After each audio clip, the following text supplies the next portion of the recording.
Good morning. Today is November 21st, 2019. This is a duly called meeting of the Texas Low-Level Radioactive Waste Disposal Compact Commission. I am Chairman Brandon Hurley.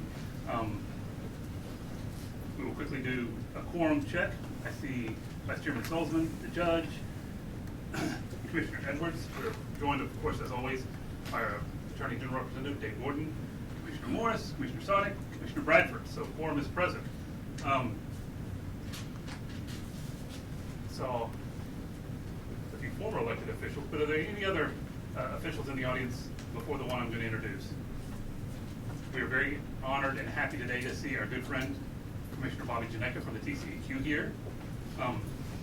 He's got a new baby and he still made it, so he deserves our kudos. We also are very honored today to have our outside accountant with us today, Diane Fulmer. She has been gracious in coming down and meeting us and braving the traffic and the weather, so we appreciate her attendance today. Are there any members of the press here today? We appreciate also our friends from the TCEQ that have attended today. So thank you all for coming. Today will probably be a short meeting, but I think we're going to cover some important topics. So with that, we will get on to item number 4. There were public comment sheets placed on the back table. I did not receive any, but does anyone have a desire or need to make a generalized public comment to the commission at this point? Okay. With that, then, we have gotten through items 1 through 4 on our agenda. We can move on to item 5, which is a consideration and possible action on application for the importation of low-level nuclear waste. The first one is item 5A, which is tab 9, Commissioners, in your notebook. I've said this for the past couple meetings. We have tried to jump into the 21st century and do everything electronic now. So if you see us looking down at our computers, we're not playing solitaire. We are actually looking at the materials for the meeting. But that is tab 9 on the PDF that was distributed. And with that, I will turn it over to the Vice Chairman. Mr. Chairman, the Technical Committee has received and reviewed an import application from Aileron Nuclear Services that was received September 9, 2019. It's number 1-0241-00. In this case, Aileron is a broker who's a licensed waste processor requesting authorization to dispose of waste in accordance with the Act. They have specifically requested authorization from Class 4, Class A, Class B, and Class C stable and unstable encapsulated sealed sources, and those waste streams were approved by TCEQ in letter correspondence dated October 24, 2019. They have requested an authorization for 1,000 cubic feet and 200 curies of radioactivity. The applicant has indicated the waste will originate from all U.S. states and territories except Texas and Vermont. And I would note that any waste originating from the Southwest or Northwest or Rocky Mountain compacts will generally require export authorization.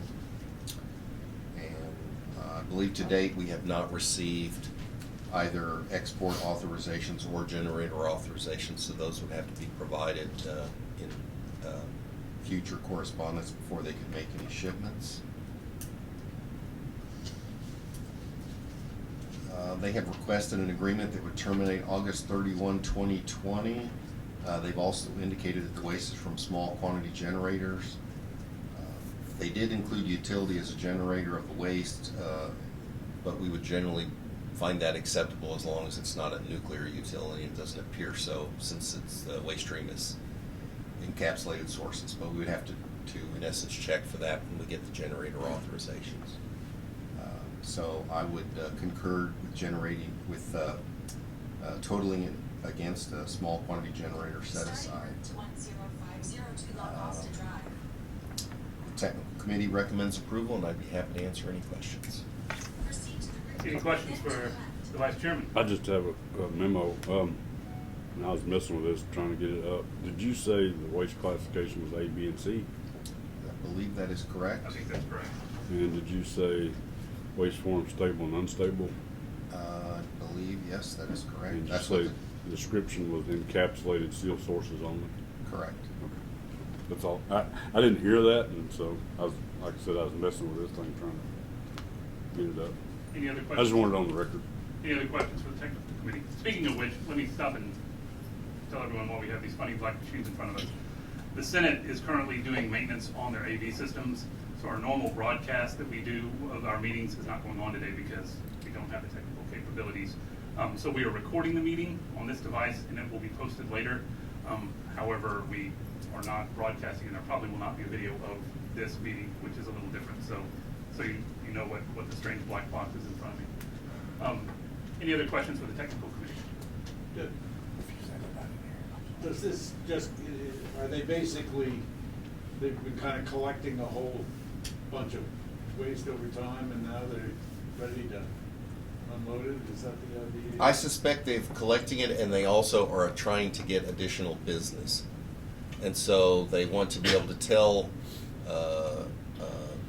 people who might contract with them, we have an authorization, so if you will let us handle your waste, we can guarantee you that we can get it to the disposal site because we have an authorization in place to do that. And John, do we have any anecdotal evidence about when a broker asks for kind of a reservation of space like this, how much they end up using? We could go back and look at that. I've periodically looked. I don't recall any broker ever completely using the authorization that they've requested, but virtually all of them use at least a part of the authorization. And in light of the fact that a lot of them are considered small quantity generators, they don't end up taking up that much space anyway, right? Even the amount that they reserve that's unused doesn't really move the needle in the grand scheme of things. That's generally correct. In this case, they're asking for 200 curies, so it's a relatively small amount compared to the amount, 375,000 curies a year that we can take. 275. 275,000, sorry. It's obviously a very small percentage of what we can take for the year. Any other questions for the technical committee? Hearing none, we can move on to a motion. I make a motion that we approve the import application from Aileron Nuclear Services. That's number 1-0241-00. The waste stream is encapsulated sealed sources. The waste form is stable and unstable. The waste class is Class A, Class B, and Class C. The volume is 1,000 cubic feet. Radioactivity is 200 curies. The waste will originate from all U.S. states and territories except Texas and Vermont. Aileron will need to provide any necessary export authorizations and generator authorizations in future correspondence. The agreement would terminate August 31, 2020, and it would be part of a small quantity generator set aside. There's a motion. Is there a second? Second. Motion and a second. Any further discussion on item 5A, the import application of Aileron Nuclear Services? Any public comment on item 5A? Hearing none, we'll move on to a vote. All in favor of the motion to approve the import application of Aileron Nuclear Services, please indicate so by saying aye. Aye. All opposed, no. Motion passes. We will move on to item 5B, the import application of PG&E Diablo Canyon. Mr. Vice Chair. The technical committee has received and reviewed an import application from Pacific Gas and Electric Diablo Canyon Power Plant that was received September 10, 2019. It's number 1-0242-00. In this case, Diablo Canyon is a generator requesting authorization to dispose of waste in accordance with the Act. They have specifically requested authorization for Class A, Class B, and Class C, stable and unstable polymer solidified resin, cement encapsulated filters, and dewatered resin. And those waste streams were approved by TCEQ and letter correspondence dated October 24, 2019. They've requested an authorization of 385 cubic feet and a total radioactivity of 422 curies. The waste will originate from California, which is located in the Southwestern Compact and will require export authorization. And I don't believe, I've seen correspondence where we've received that from Kathy Davis, but We might have. we might have, I'm just not certain.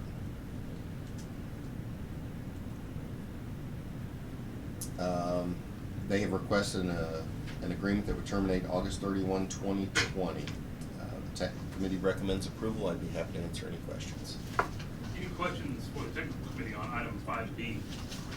I see they say one Texas fiscal year, which may be longer than a Vermont fiscal year. But I take it that we should interpret that as ending August 2020.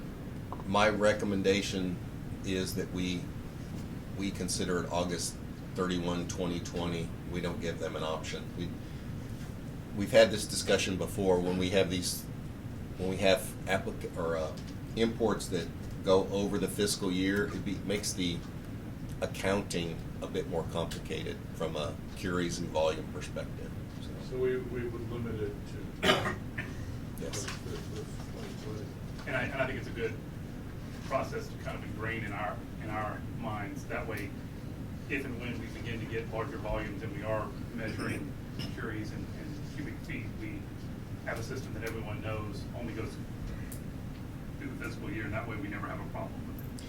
I would add that we have in the past, and I think it's acceptable to do it again in the future, is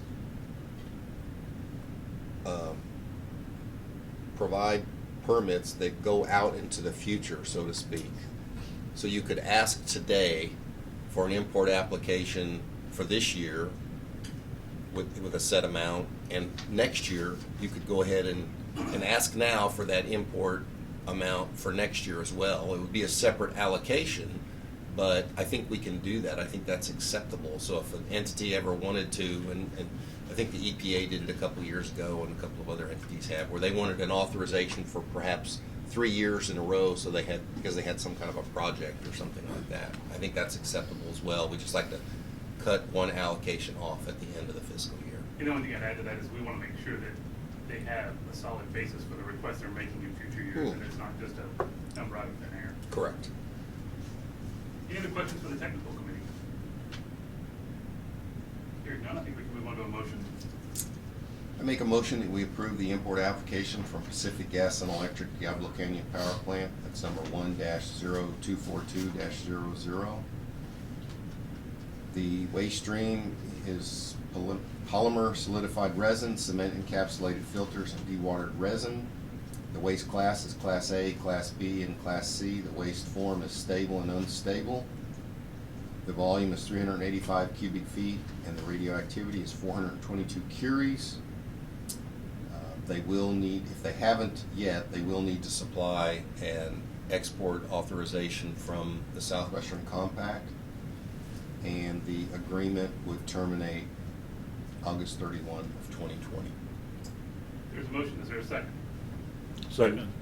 Motion and a second. Any further discussion about item 5B, the import application of PG&E Diablo Canyon? Any public comment on item 5B? Hearing none, we'll move on to a vote. All in favor of the motion to approve the import application of PG&E Diablo Canyon, please indicate so by saying aye. Aye. All opposed, no. Motion passes. We'll now move on to item 5C, which is tab 11 in your PDF or your notebooks, and it is the import application of Chase Environmental. I'll turn it back over to our technical committee. Mr. Chairman, the technical committee has received and reviewed an import application from Chase Environmental Group, Inc. It was received September 25, 2019. It's number 1-0243-00. In this case, Chase Environmental is a broker who is a licensed waste collector requesting authorization to dispose of waste in accordance with the Act. They've specifically requested authorization for Class A, Class B, and Class C unstable dry active waste, sealed sources, decommissioning waste, debris, and other radioactive materials, and those waste streams were approved by TCQ in letter correspondence dated October 24, 2019. They have requested authorization for 500 cubic feet and total radioactivity of 10 curies. They've indicated that the waste will originate from all U.S. states except Texas, Vermont, and members of the Northwest Compact. Would note that any waste from the Southwestern or Rocky Mountain Compact will require export authorizations, and to date they have not provided the export authorizations or the generator authorizations. So those would have to be provided in future correspondence. They have requested an agreement that would terminate August 31, 2020. And they have also indicated that they believe the waste should be part of a small quantity generator set aside, and I would generally agree with that. Though you'll need to check the generator authorizations. The technical committee recommends approval, and I'd be happy to answer any questions. So if we're taking decommissioning waste or utility waste, If it's from a nuclear power plant, then we would not consider it part of a small quantity generator set aside. so does the particular application have to either be all small quantity, or can it be split where some of the volume is activities attributed to small generator and some is not? Our previous practice has been, if you submit any that's not the entire amount, your entire application is not. And so if someone asks, I think what we'd say is just submit 2 applications. Right, if they really wanted to have both, we'd say it's cleaner to have 2 applications. That way we know how much to total against which. Do we have a method to advise them of that? I mean, they put down. I would say they would have to contact us and ask for clarification. And I think most of them probably understand that. I don't know anyone who would. And I think, practically speaking, while the small quantity generator set aside is important, it's never really an issue if the volumes be important now. It hasn't. So, and that may be the reason people aren't doing it if they otherwise would want to. Any other questions for the technical committee on item 5C? Do we get priority in that their business address is Sam Rayburn Parkway? Doesn't hurt. That's in Vermont, though, isn't it? In Tennessee. Tennessee. Any other questions? Hearing none, I think we can move on to a motion. I make a motion that we approve the import application from Chase Environmental Group, Inc. That's number 1-0243-00. The waste stream is dry-active waste, sealed sources, decommissioning waste, debris, and other radioactive materials. The waste form is unstable. The waste class is Class A, Class B, and Class C. The waste volume is 500 cubic feet. The radioactivity is 10 curies. The waste will originate from all U.S. states except Texas, Vermont, and members of the Northwest Compact. And Chase will have to provide the export authorizations and generator authorizations prior to any shipments. The agreement would terminate August 31, 2020, and it will be part of a small quantity generator set aside. There's a motion. Is there a second? Motion and a second. Any further discussion on item 5C? Any public comment on item 5C? Hearing none, we'll move on to a vote. All in favor of the motion to approve the import application of Chase Environmental, please indicate so by saying aye. Aye. All opposed, no. Motion passes. And our last import application, item 5D, Unitech Services Group. Mr. Webster. The technical committee has received and reviewed an import application from Unitech Services Group, Inc. This was received August 16, 2019. It's number 1-0244-00. In this case, Unitech Services is a broker who is a licensed waste processor requesting authorization to dispose of waste in accordance with the Act. They have specifically requested authorization for Class A unstable DAW, metals, flowable material, resin, asbestos, and hot particles.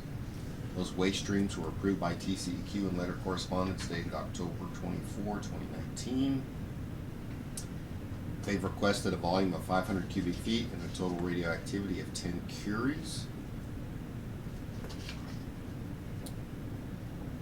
have indicated that the waste will originate from all states except Texas and Vermont. And I would note that any waste originating from the southwestern, northwest, or Rocky Mountain compacts will generally require export authorization. To date, Unitech has not provided the export authorizations or generator authorizations.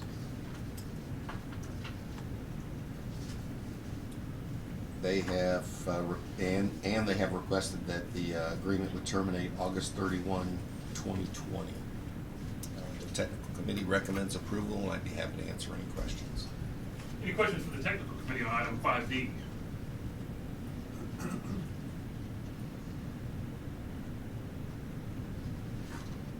Hearing none, we can move on to a motion. I make a motion we approve the import application from Unitech Services Group, Inc. That's number 1-0244-00. The waste stream is DAW, metals, flowable material, resin, asbestos, and hot particles. Waste form is unstable. The waste class is Class A. The volume is 500 cubic feet. The total radioactivity is 10 curies. The waste will originate from all states except Texas and Vermont. And I would note that generator authorizations and export authorizations will need to be provided by Unitech in future correspondence. And the agreement would terminate August 31, 2020. There's a motion.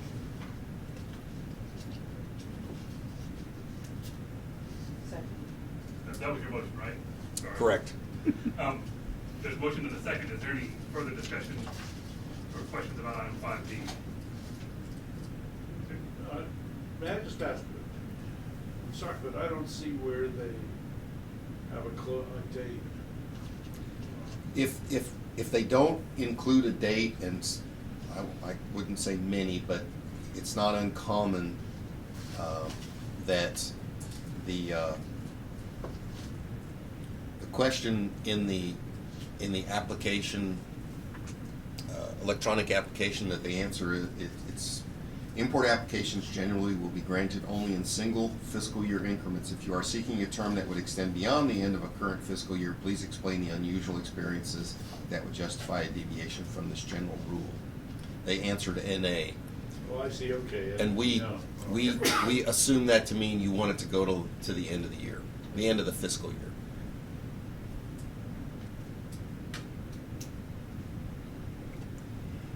Any other discussion about the motion on item 5D?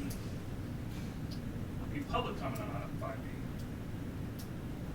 Hearing none, we'll move on to a vote. All in favor of the motion to approve the import application of Unitech Services Group, please indicate so by saying aye. Aye. All opposed, no. Motion passes. Before we move on to the next item, I saw that Ms. Haddon walked in. I didn't know if she wanted to address the commission because we've already passed our public comment period. No, thanks, I was here. Okay. Thanks for coming. With that, we have concluded item 5.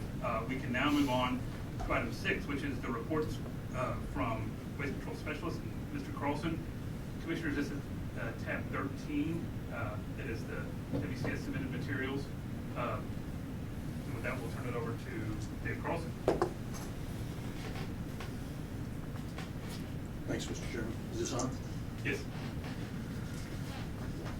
So in terms of disposal quantities for the current fiscal year, which started September 1st, 2019, and running through October 31st of 2019, that's 2 months. In compact, we disposed of 731 cubic feet and 251 curies. Out of compact, 483 cubic feet and 119 curies. By way of contrast, for the prior fiscal year, September 1, 2018 to August 31, 2019, in compact, it was 2,998 cubic feet and 1,868 curies, and out of compact, 20,845 cubic feet and 196,980 curies. So our overall disposal to this point from inception is 153,327 cubic feet. That's 1.7% of our licensed capacity, and 505,960 curies decayed, which is 13% of licensed capacity.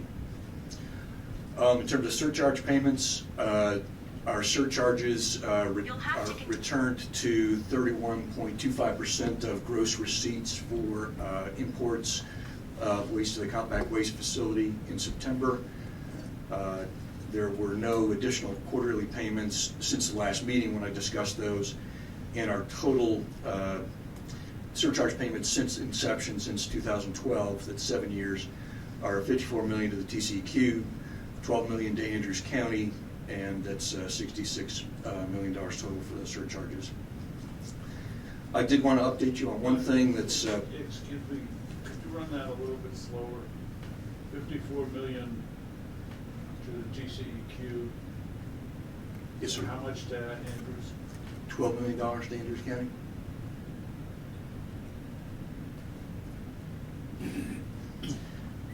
And I did want to update you on our performance assessment. On October 30th, TCEQ approved our latest performance assessment update from 2018. That's required every 5 years. What the performance assessment is, it's the model that demonstrates the safety of the site, what the future doses to the public could potentially be.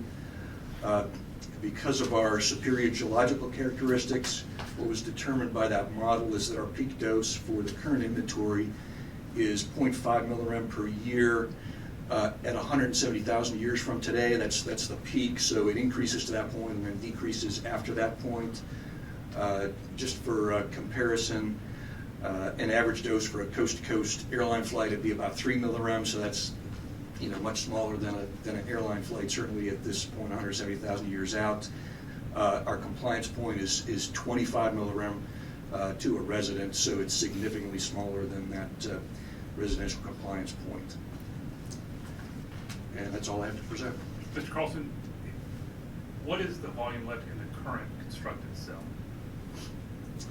We have 475,000 cubic feet of capacity that's built.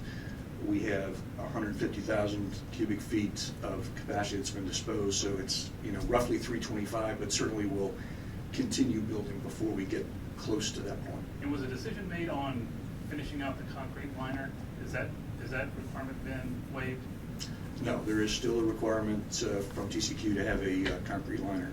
The concrete liner is built up to the 3rd level, so we're only allowed to dispose of waste up to the 3rd level at this point. There's 4 levels total in the compact waste facility. Any other questions for Mr. Carlson? Yes, sir. Dave, I may just be misunderstanding the numbers on, let's see, the page that lists the totals year by year. And of course, the most recent time period is just a 2-month period, not a 6-month. But if you multiply each of them by 6, it would look as though the volume would be way up for this year because it's already at a comparable level to previous years, but everything else would be way down.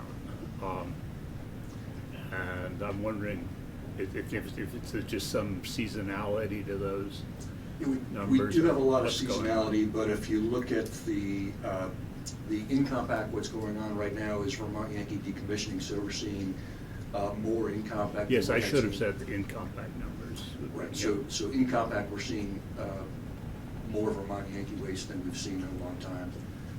Out-of-compact, things are slow now. I think that people try to get as much of their waste in as possible prior to the surcharges increasing, and now we've seen a very significant decrease in disposals from out-of-compact. How is Vermont Yankee going to continue to Submit those kind of levels? Yeah, at those levels? I mean, this is quite a little bulge, as Peter suggested. It will. We've recently submitted numbers to TCEQ for what we think will go into the compact waste facility from Vermont Yankee, and it's between 25,000 and 30,000 cubic feet of waste that we would expect total from the decommissioning to go into the compact waste facility. And that's over 5-6 years? It'll mostly be front-end loaded, so I would say the first 3 years, so probably through 2021, maybe a little bit into 2022. have other plants, I mean, we're so Vermont-centric kind of, we keep looking at Vermont Yankees, but do you have other plants that are kind of in the queue that are gonna be sending large quantities to you? We do. For example, Crystal River 3 in Florida is one that's under contract with, or will be under contract with North Star, and we have a subcontract arrangement with North Star, so we would take the waste from Crystal River 3, and then there are other opportunities out there as well.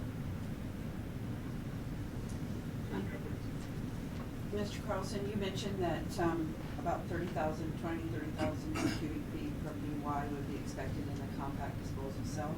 How much waste from that decommissioning is expected to go into the low activity waste cell? About 1 million cubic feet. I would like to ask that in future reports, there's sort of a profile provided for the low activity waste cell, similar to what's provided for the compact cell that shows the volume. Because I think part of the total picture in terms of how the compact is functioning is how much of the waste is actually going to the low activity waste cell, which if you didn't have that cell would normally go to the compact disposal site.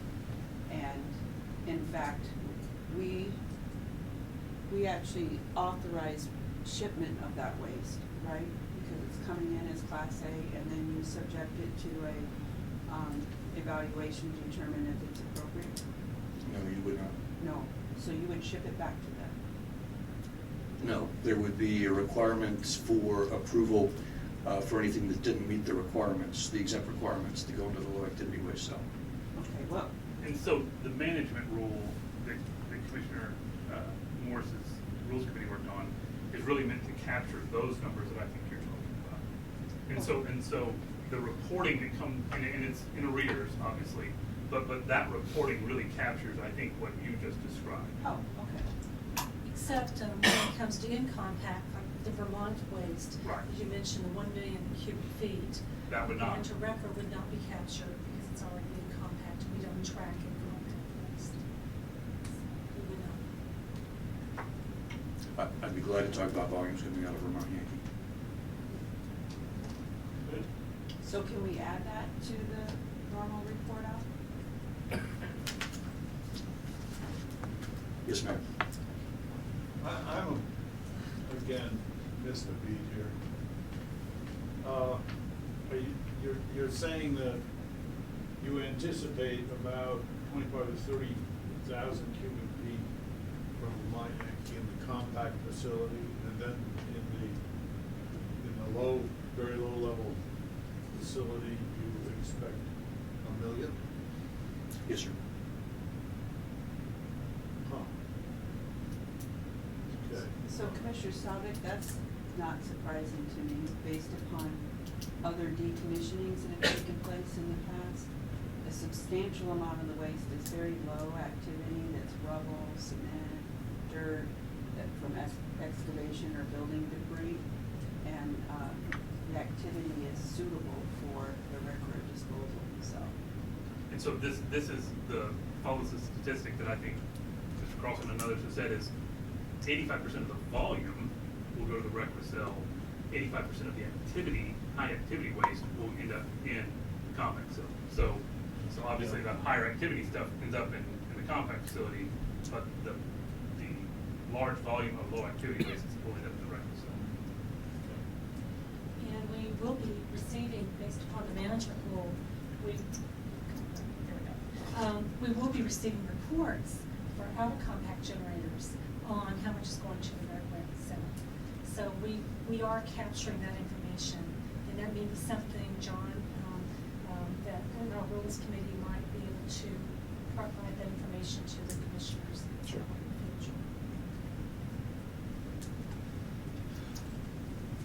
the future. Mr. Carlson, can we get an update, the pending issue that we had discussed in the past before the NRC? You guys can, with some questions about whether in-compact generators could use the record cell. To your opinion, has that been fully resolved? Absolutely. And what was the final, kind of the final say on that? So we received a letter from the Nuclear Regulatory Commission stating that that facility is authorized for doing exactly what DCQ has allowed to happen there. So the exemption process to the low activity cell is fully authorized at this point. I can say that both South Texas Project and Comanche Peak have contracts in place. Comanche Peak and South Texas Project both either have or are going to have sea line containers on site for collection of DAW. I believe Comanche Peak has low activity residents scheduled for later in the year to come to our exempt facility. So I believe that at this point, both facilities are committed to using that facility. I'd just like to note for the record that it's very encouraging to, and I'm happy about the fact that the two largest generators in Texas are fully utilizing the disposal capabilities that we have here in our compact. One other question, could you give us an update on greater than Class C? Greater than Class C, the comment period closed 2 days ago. So we submitted comments. I believe the state of Texas, at least DSHS, submitted comments, and others did as well. So I believe the next steps are up to the Nuclear Regulatory Commission in terms of determining what their path forward might be. And obviously no deadlines on when that response from NRC will be. Definitely not. I think NRC has their own Calendar. pace. Any other questions, Mr. Carlson? Can we get into that a little bit more?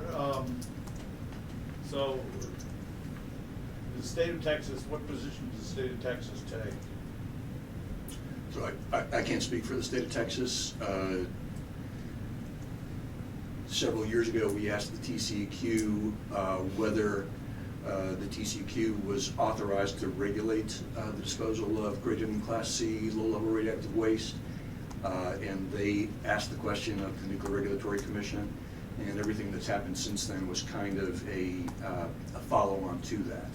So this draft regulatory basis that says that near-surface disposal is acceptable for certain types of greater than Class C low-level radioactive waste is an outcome of that process.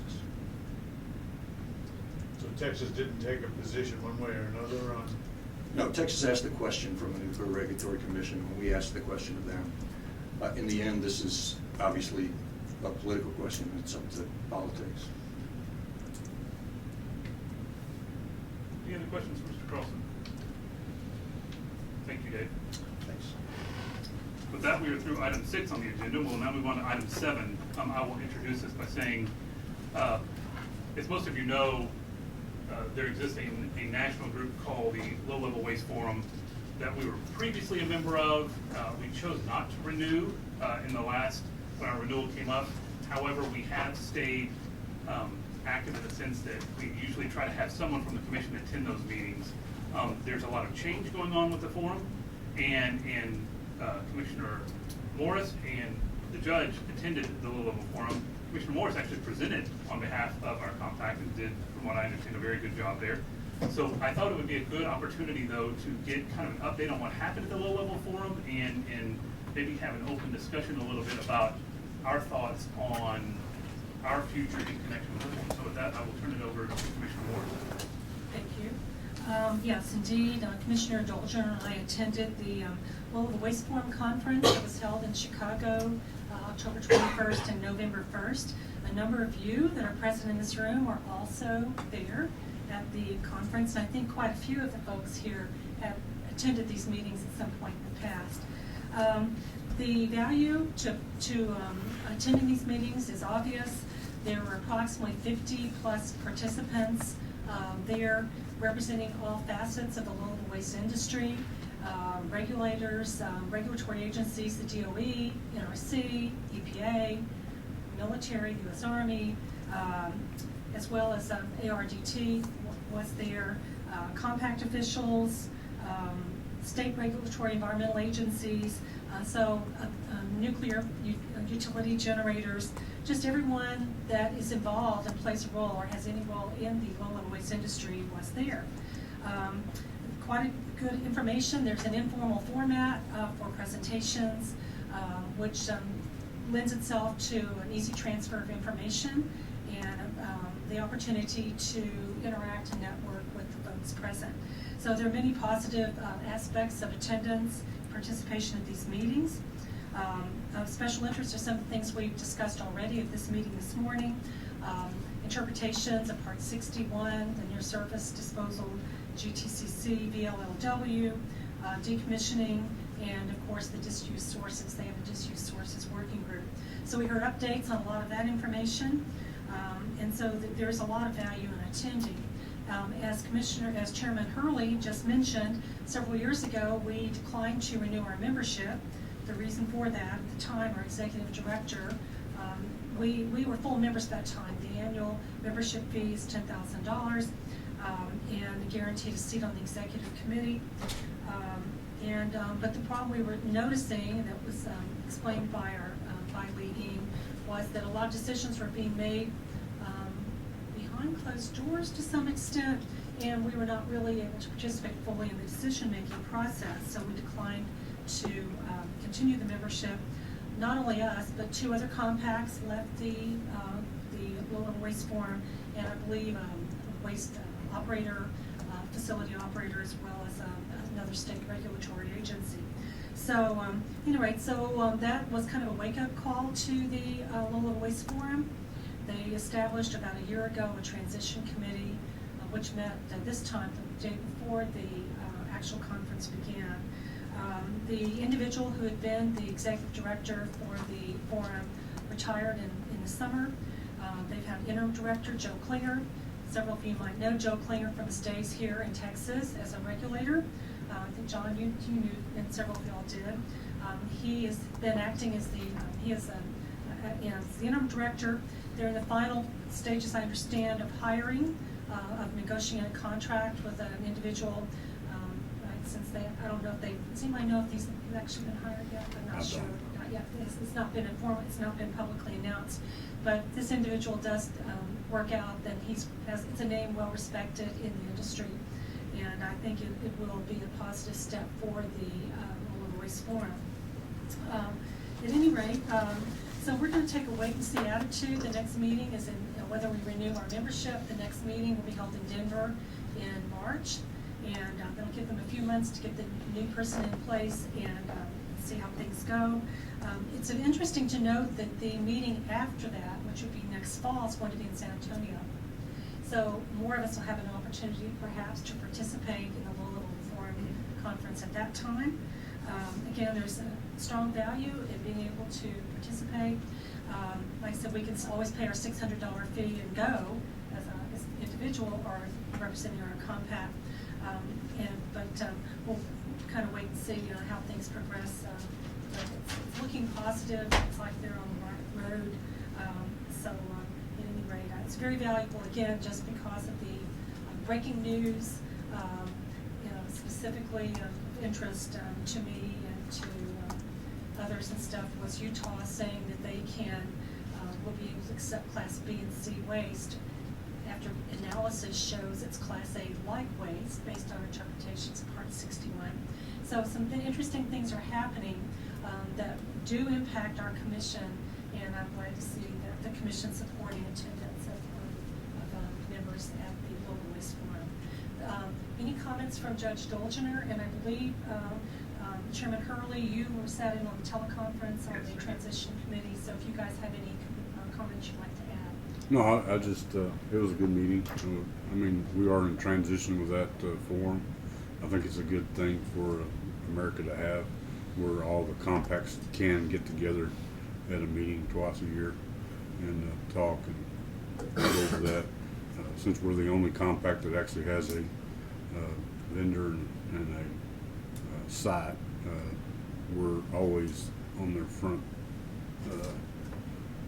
They want us to be there all the time. But there were some administrative things that were going on. The executive director, as she stated was doing some stuff probably on his own, not without board approval. So anyway, he's, like I said, retired. I believe, Hart talking, that they are trying to get it back together. They hired our auditor, CPA, I'm sorry, to run the books. That was a problem. They do have actually a credit card now. During the transition committee, Joe didn't really know who at DOE, because we have 2 grants running some of this, and that was kind of and the lady left DOE. Nobody even knew how to get money, and that got worked out. Well, the new lady has really gave Joe some new stuff as far as grants that DOE's giving out. So the the low-level forum maybe at some point can apply for these grants and help them that way. So I think it's really, they're trying to turn themselves around, and it's going pretty good. Hiring a new ED would be a good deal, but I think Texas needs to monitor, actually be, involved with this, because we do have the site, and that makes us way above everybody else, I think. And Commissioner Morris actually brought back the packet of slides and presentations that were made, so if anyone wants to see that. I will say, I think the forum, if operated correctly, serves a very important function. Obviously, there is a intergovernmental relationship that needs to be robust at the NRC and DOE level. I think that's probably best done through a national organization that is a conference of all the compacts. In my discussions with Joe Klingler, he made it very clear that one of their priorities is getting our compact to rejoin for the same reasons the judge just described. Since we are the one compact with a facility that's open to unaffiliated and states and compacts that don't have a facility to dispose at. So I think they have a strong desire to have us rejoin. I do agree that it is something we should monitor. In the transition committee's discussion, the word transparency was used repeatedly, and I do believe that's their intent, and I think that's a positive step. And I do think that we should seriously consider, whenever we deem the time to be right, making the decision of whether or not we want to rejoin. We did have a line item in our budget specifically for that membership fee, so the money is there to do it if we so choose. But I think it's important that we continue to attend. It's an opportunity, as Commissioner Moore said, to really gather a lot of information and have kind of a clearinghouse of thoughts that probably wouldn't otherwise occur. And I do think it's helped us keep our finger on the pulse of the industry in which we operate. But I know that we all have varying opinions about the forum, but what I would ask is that everyone be thinking about the concept of the forum, and if it's something that we as a body want to rejoin. And obviously we're not taking that issue up today, but it's something that I want to put in on everyone's plate just for consideration. I'm unfamiliar with the forum. I haven't attended a meeting or anything. But it would seem to me that what I want to know is, would we have the sort of influence on the forum and on their positions and whatnot that we should have? And I think we should have a fairly strong influence, mainly because there aren't many others who are doing it right.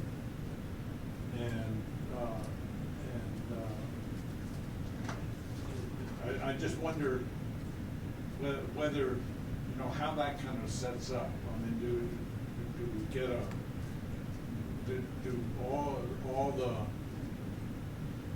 how does the voting work, and that sort of thing? And how do you influence their position? Supposing we want the NRC supposing we conclude that the NRC should take a particular position, how do we influence this national body to take that? And I'm gonna ask people to speak to that after I give my opinion, but I think that's part of what's going on right now in the form of the transition. The previous critique of the way the low-level forum was organized and ran was that the question you just asked would never be answered. And decisions were made in a manner, and I'm not saying this is true or not true, but the allegation was that decisions were made in a closed-door manner where only certain people had influence over it, of one of which we were not. And so that was a lot of the basis for us to choose to not renew our membership in the forum. And so everyone knows, we were not a lone wolf in that regard. WCS, previously to that, TCQ had all ceased being members of the forum. Now, that being said, I think that's what we are monitoring now is trying to really get the answers to the question you posed is, if we rejoin, will we have a seat at the table and some sort of say over what goes on? My initial take is, I think they are organizing it in a way where we would. But I think that still remains to be seen a little, and that's probably what we are talking about when we talk about the continuing monitoring. But I want to ask Commissioner Edwards, because Commissioner Edwards obviously has been involved with the forum before, really in different capacities. And so I wanted to get her take on your question. Then I want to also ask Commissioner Morris for her take on it. And obviously anyone else who wants to speak too. Well, it's a great question, and I think there's no firm or absolute answer. There's a number of ways to engage at the national level on these types of policies, and there are different organizations that do that. For the utility industry, the nuclear NEI, Nuclear Energy Institute, man, I have a little blank there, is responsible for the lobbying efforts of the utility industry. And they do a fairly robust job, I would say, in presenting those viewpoints. And it's based upon who their membership, comprises their membership.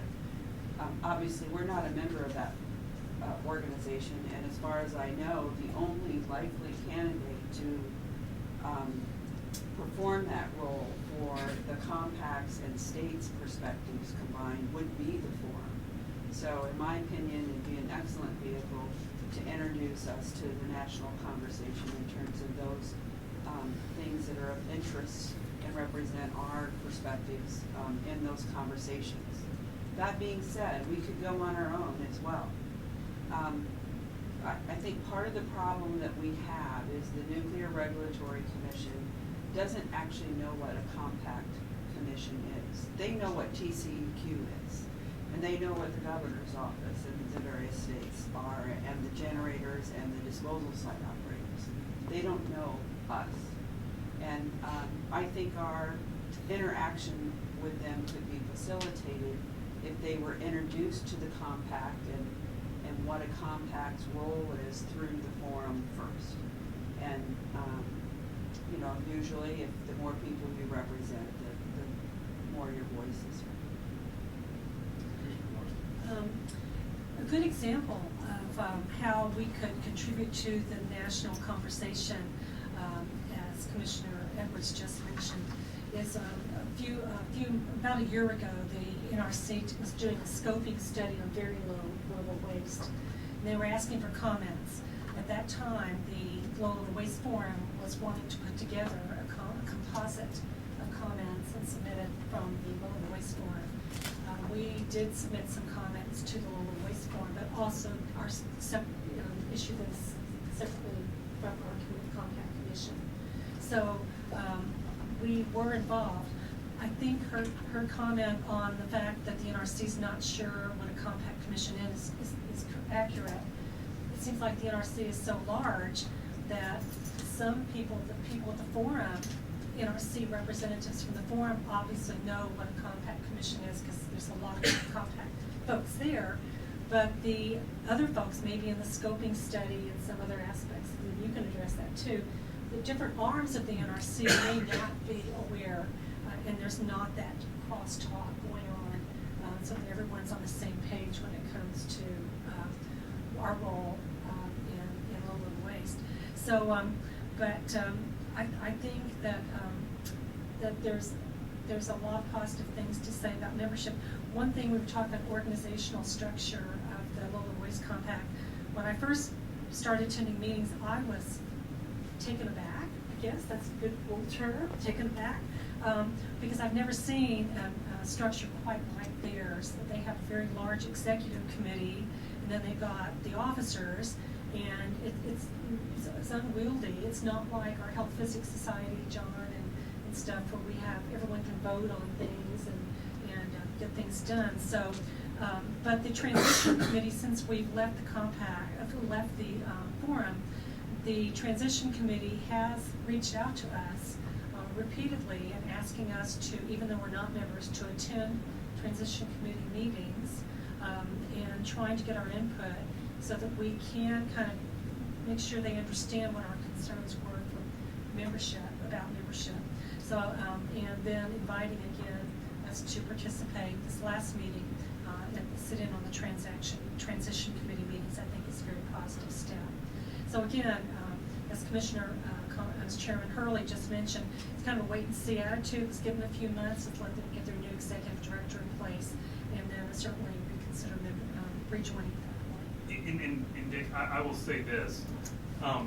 Really, the question you just asked really goes back to some of the things that, if you'll remember the document that Lee and Andrew put forth, one of their points was they had a proposal that they thought we as an individual compact should be, of course we can't lobby, but addressing NRC and DOE and other federal level agencies. And my question to that was, and this is really back to what this question is, and that is, to Lisa's point, I find that it probably is more effective and will get more attention if it's done as all of the compacts in our country going and doing that kind of outreach and maybe education to NRC and other federal agencies, as opposed to us as an individual compact doing that. Now, what that presupposes is that you want that national organization doing that, and you feel comfortable they're going to speak on correctly on your behalf. And so I think that, I mean, back to your question, I think that's really what is on the table now, is do we feel comfortable that they're going to fairly represent us if they're the ones that are at the NRC's door. And I do, I can confirm exactly what Lisa said. After we submitted our comments on the very low level waste scoping study, we had a conference call, Lee and I did, and on multiple occasions, on that call, they confused us with TCEQ. We had to correct them. Said, no, that's not what we do, that's TCEQ. So the need for education is clearly there. Any other comments or thoughts on this? Because I do think this is the time to maybe get it all out on the table and then wait and see what happens and have this issue brought back to the agenda, maybe for a decision on rejoining at a future meeting. So I want to make sure we all get a chance to say our piece. And I will say this too, and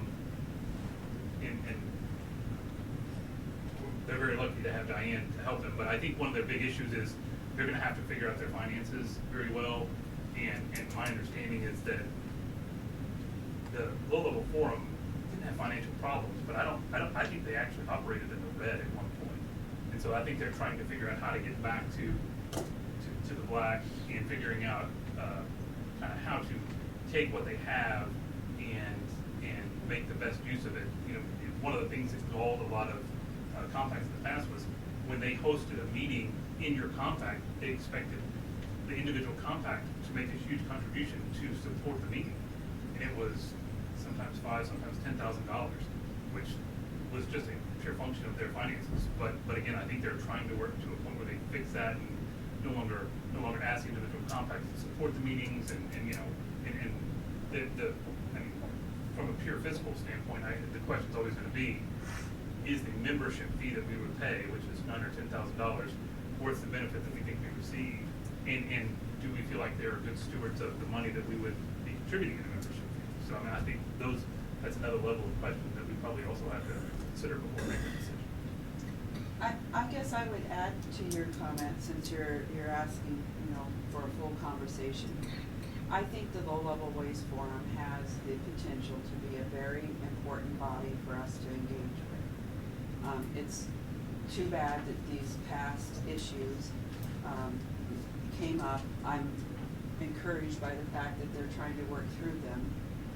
The fact of the matter is if there are particular things that we're looking for the low-level waste forum to do, I think it's important for them to know what those functions are. And the fact that they invited you to participate in the transition team meeting is a very good sign. And in all candor, when you went to low-level waste forum meetings before, there's a lot of compacts, well, everyone but us just about, that does not have a compact disposal site. And yet, the news from all of those states that don't have compact disposal sites seem to overwhelm the meeting. And as a citizen of Texas and as just a professional in the industry, it always seemed odd to me. And I know it was an irritant to the representatives from the commission that attended those meetings. So I'm glad to hear that they're listening to our voice, that they're courting us, and I think we should use that opportunity to fully express what kind of participation we'd like to have in the forum. And it sounds like Linda and I'm sorry, the commission has been representing those views to the Low Waste Forum. So as long as they work this stuff out and sort out their finances, I am a proponent of supporting their cause. I'd put a little finer point on it. I mean, here we sit here and we okay imports from all over the country. And I don't know how many waste facilities are out there doing that with low-level waste. Obviously, Class A waste can go other places, but maybe there ought to be weighted voting in there as to what volume or how many curies of low-level waste you've taken in the last year.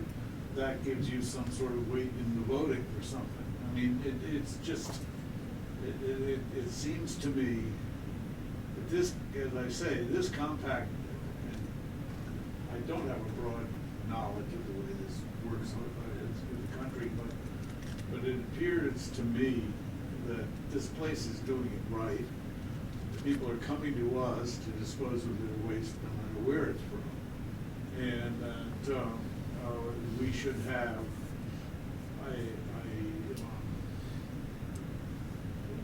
a voice that reflects that fact. And I realize that's a little more hardball than perhaps people like to play in government sometimes. But the idea of being part of an organization of basically compact conditions where everybody kind of wanders in and has a vote, or the executive director decides on how things are going to go, and so on, just strikes me that we should just wind up with more clout than that, frankly. And if somebody else wants to build a waste site and start taking the kinds of volumes that we take, then they can have some clout too. I don't disagree with what you're saying, sort of from a general concept. The thing is this body doesn't actually govern anything. So the votes really are centered on how we spend the budget that they do have and what activities they choose to engage in. So in the choosing of the activities to engage in, and perhaps the perspectives that are highlighted in what they present, particularly if they're going at a national level, I think we should have a pretty heavy weight in those perspectives. But they're not accepting waste, right? I mean, the forum has no asset that it's managing. It's like a society of collegial professionals that have a shared interest in a particular topic. So just from your comments, I'm not sure that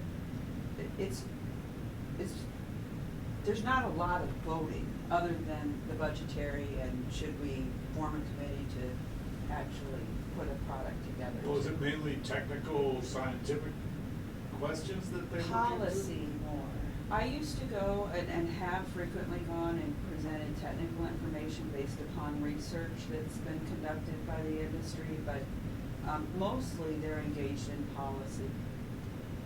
And again, Dick, to your point, in my discussion with Joe Quinler, he was very clear that he said, he echoed everything you said. He goes, the reason we are adamant about wanting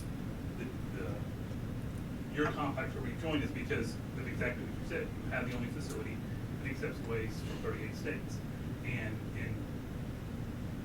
he did, I don't know if these are the exact words he used, but he said, and that's kind of the point, right? So we need you there because what you guys do is at the crux of what the whole industry is facing, and therefore we would want you to be engaged with us and have your voice. So I think they would be open to the idea that, you know, if we want to set terms in rejoining it, I think at this point, I won't say it's a blank slate, but I think they're open to whatever it's going to take to get us to rejoin. So I think that's another thing that we should be considering is kind of what term, on what terms do we want to rejoin? So Brendan, I would add that it's my opinion that they finally heard the message that we tried to deliver, perhaps it's been 2 years ago, which is the way the forum was being run was unpalatable to us. And I think they've heard that, and it appears that they are sort of reaching out and saying, okay, we want to have a discussion, we want you to be a member, and we want to, if you will, hear your opinions about policy. That's, as Lisa pointed out, that's really what that organization does, and I think that's where we should take advantage of that. There are perhaps policy issues at the national level that, because we are the compact that we are and we take the waste from so many states, we should have a voice, a very strong voice in how that policy is set for the U.S. And I think that's what they're reaching out to do. We just need to, if you will, make sure and perhaps set some terms. I know several people in the audience attended the forum meeting as well.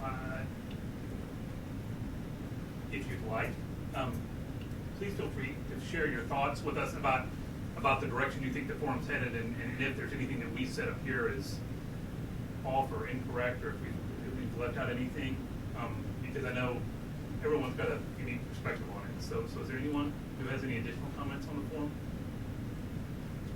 Yes, sir, Eddie. So I'd like to echo. Can you come to the microphone, please, since I'm... For the elderly on our commission, you need to speak to the microphone. Hey, quit waking me up, I was asleep. Yeah, exactly. So I'd like to echo what Linda had to say about the value of the low-level waste forum in terms of offering an opportunity to network with other professionals in the industry. To do that twice a year is really valuable, especially because everybody is scattered all around the country doing whatever they're doing in their individual states or compacts, and there's very few opportunities to share, whether it's anecdotal evidence or real live evidence about what kind of experiences they're having with this issue. So from that point of view, it's an excellent forum, no pun intended. But also to Lisa's point, in terms of offering policy guidance at the NRC, I think that's also another opportunity. But I wouldn't just use the forum as an opportunity or a vehicle to let this compact commission know what is important to Texas. I still think it's important for this compact commission to have its own voice as well, separate and distinct from the forum. Any questions for Eddie? Thank you. Thank you. Anyone else? Yeah, I'd just like to say, kind of rounding up the meeting, that one, to TCEQ, because they're our partners in these national meetings, I guess. Bobby had to leave, but some of the transparency going on with the San Antonio meeting and the Denver meeting was that they actually went out and got a hotel broker, and so that broker is the one that kind of decides where these meetings are going to go.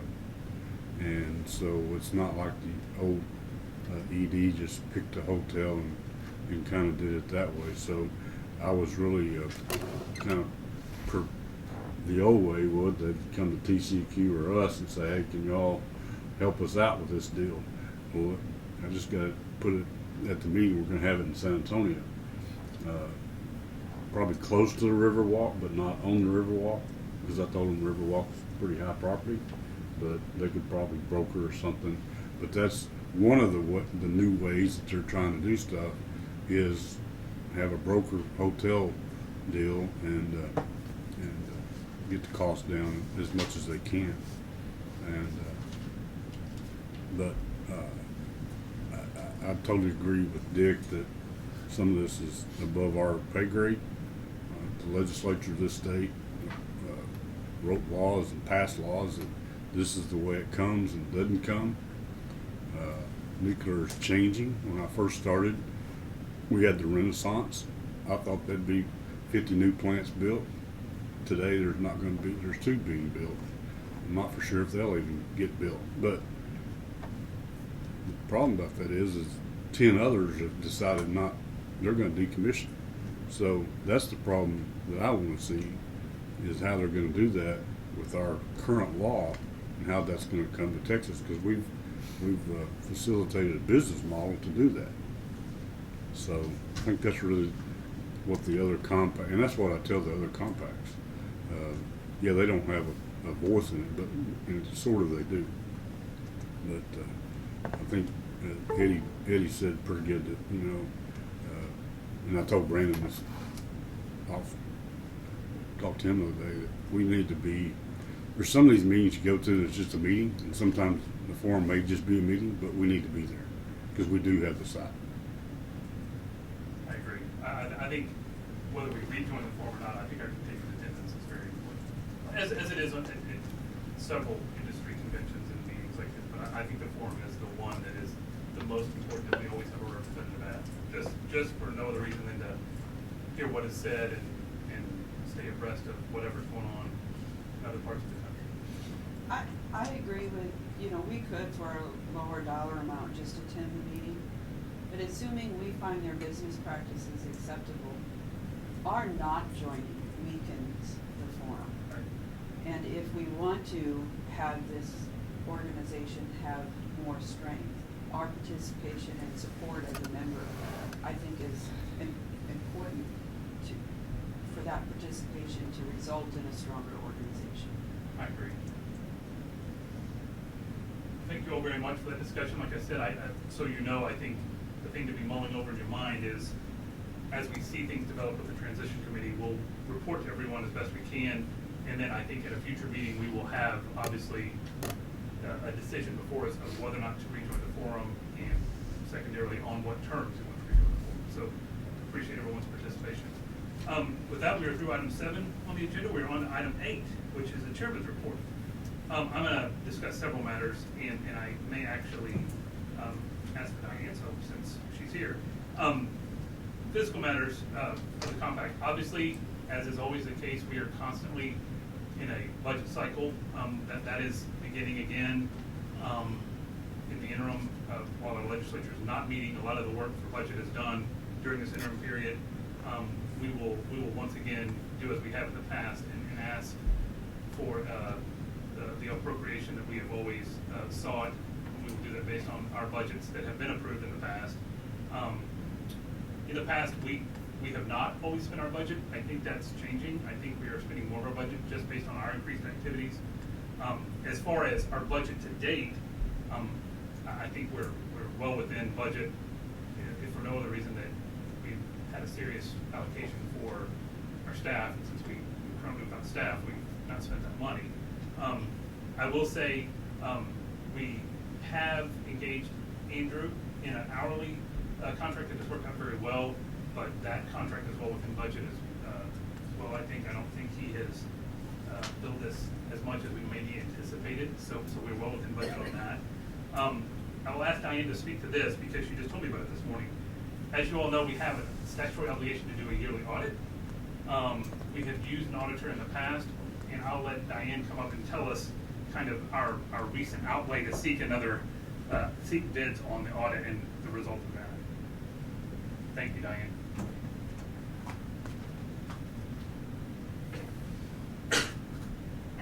So if you just describe I don't know what you're gonna- the reason that we put it back out for bid and kind of the results of putting it back out for bid.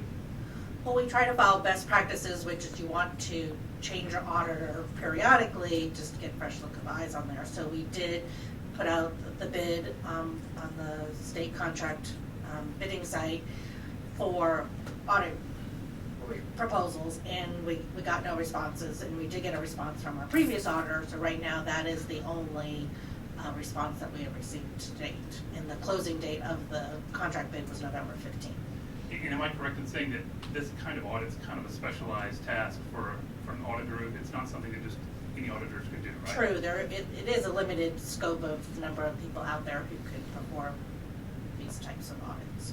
And we have been pleased with our audits in the past, but as Diane said, it's just something that periodically you kind of shake the bushes and try to get a fresh set of eyes. But in this case, we don't have anybody who wants to do it apparently except our current auditor. So I don't know that we really have a choice other than to accept them.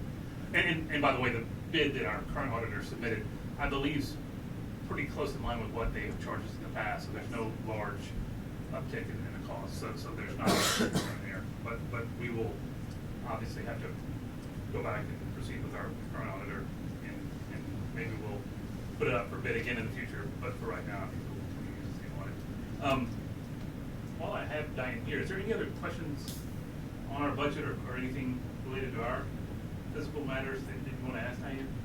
When did the audit get approved, or did we approve it? You mean when did we approve our auditors? No, the audit that they did. The previous audit, Yeah.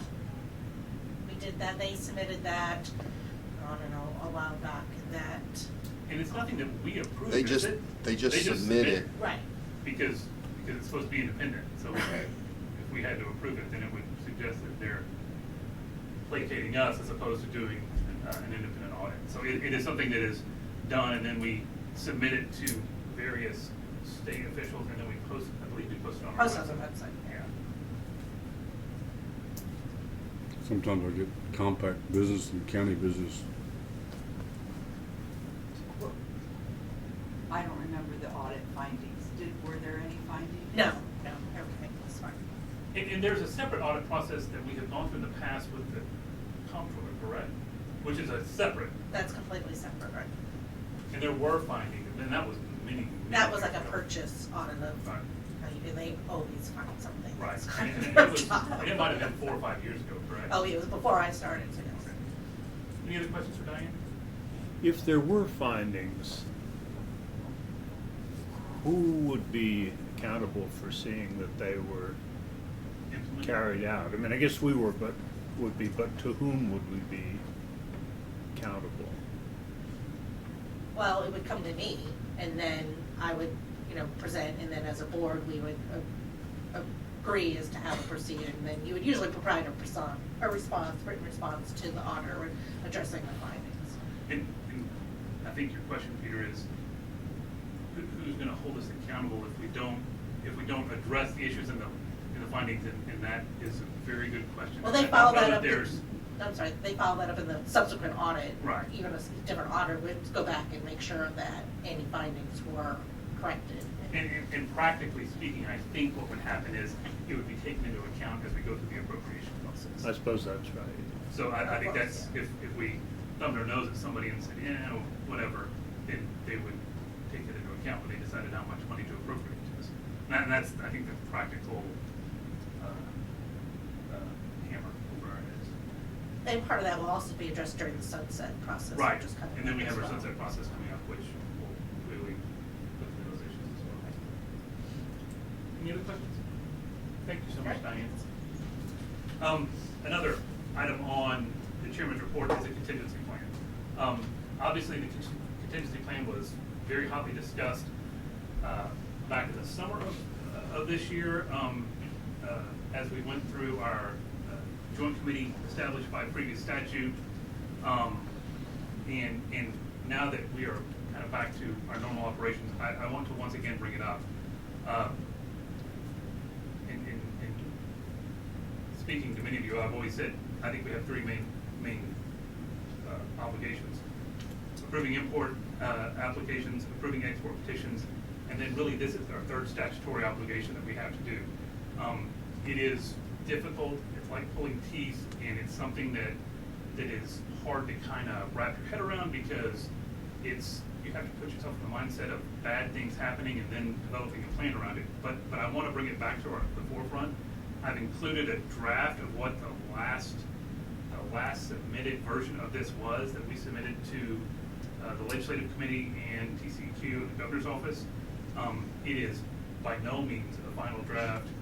It has many holes in it and probably needs to be developed substantially in connection with working with TCEQ and the Governor's Office and other stakeholders. But I do want to bring it back to everyone's attention and really open the floor to maybe have a discussion about any ideas that or timelines or thoughts that we have on how we can get it from its current form to a final form to kind of finally fulfill the statutory obligation that we have. So with that, I will just open it to anyone who wants to speak to the issue.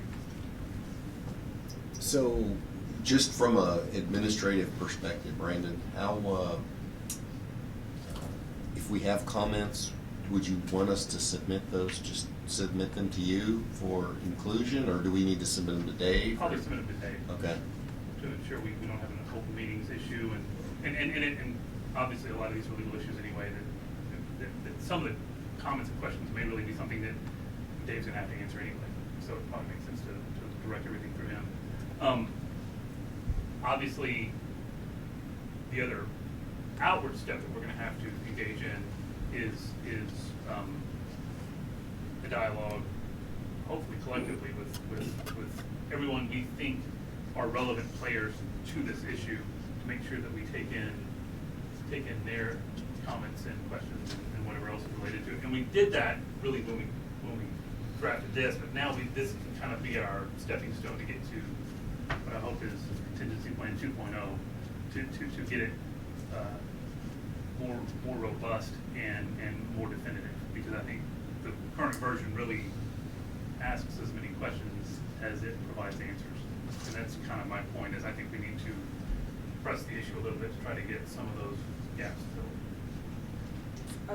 Are you open to having a new working group, or to me, what we need is a group of people who have a vested interest in what is contained in the contingency plan, which goes far beyond just the commissioners, TCEQ, WCS, obviously, and the whole states, representatives of them, should be on the committee to figure out what the actions are, because those are the people who likely need to take some of the actions of this, so.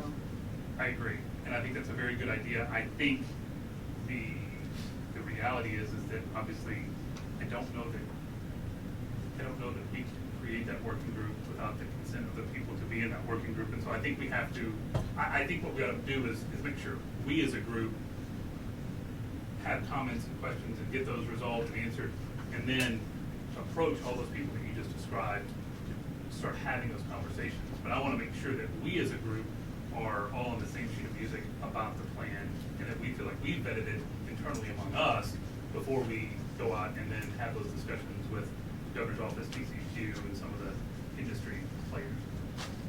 I don't mind commenting on the existing plan, but when we get an executive director, it seems like it would be that person's role to reach out to TCEQ and WCS and the interested parties to form a committee and find a meeting time and date.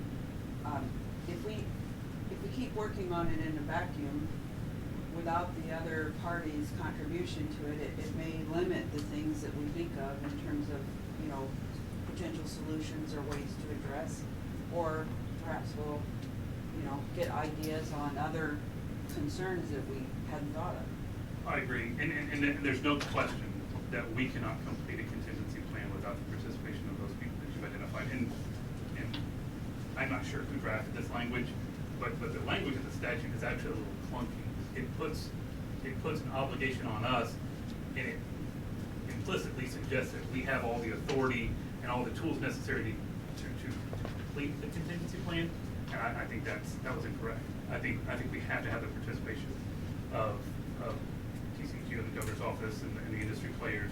And so it's almost written, it appears to be written in a vacuum without thinking through all those issues. But unfortunately, it doesn't change the fact that the obligation is placed in our lap. So I think you're right. Commissioner Hurley, Chairman Hurley, do you want to give us a date that you would like to have comments from us, and then to Mr. Gordon, and then at that point in time resolve those, and then I do think we have to take the lead on moving it outside, Right. Because that is our charge. But providing others, I think it's getting the executive director on board it's important too. So I think budget moving parts have to. That's a good question. And I know we're about to enter the holiday season, but our next meeting will not be until January. And to make sure we have those comments, and if we need to create an agenda item around those comments, we probably need those comments by when? Second week in January? Like, So- 14 days before the 23rd meeting. Okay, so. January 10th or. Yeah, so, to put a fine point on Commissioner Morris's question, I think if commissioners can review this and provide comments by January 10th to Dave Gordon, that will be sufficient, that we will then have time to appropriately list them on our agenda. I do not know if I will be able to provide comments by January 10th. And if you can, I think it's gonna be an ongoing process. I think it'll just be that if we want to take some action on January 23rd, we need to have as many of the comments as we can. But I think it will be an ongoing opportunity where even after January 10th, we'll have the opportunity to comment. If we were able to push the date to the next meeting, I know that's a long period, but, you know, with the holidays and previously scheduled things going on, January 10th feels really close. Well, let's do our best to get Okay. those comments by January 10th, and if we can't, and for some reason we all say, yeah, nobody was able to get them in, then we will just defer it to Okay. what I think will be our March meeting. All right. Commissioner Southern. Just a general comment. This is pretty important stuff. Very. I mean, this is a place, like kind of a watershed thing, it seems to me, where this commission, you know, this section of the law has suddenly kind of loomed up, and this commission is going to have to take a leadership role in concocting this plan. And it's a very significant thing. I mean, it strikes me as more, in many ways, much more of a call for us to be thorough and rational and take the lead and so on than most of the other stuff that we do. Am I seeing that right, or? Yes, and if our friends from WCS will cover their ears for a minute. As Jim Morrison said, the future is uncertain and the end is always near. And I think that's the attitude we have to take with this. Is we don't, there are financial uncertainties that we all know about and that WCS is very open about that makes this plan really critical because, you know, we do not know what the future holds. And I think this plan, if done correctly, can provide some solace, but also provide a very clear roadmap that if and when something unfortunate happens and there is a contingency event, that we don't have to sit down and go, what do we do now? Instead, we pull out the plan, and then that plan hopefully can guide us. And it can't answer every question, and that's one of the things that I came to the conclusion of is it's not going to answer every issue that would arise when a contingency event occurred. But I do think it's of critical importance, and we do not.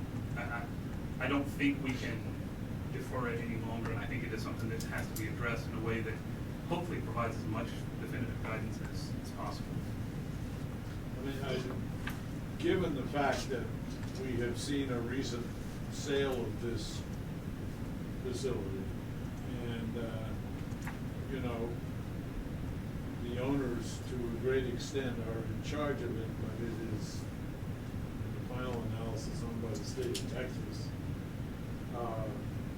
It just, it does, it seems it could happen any time.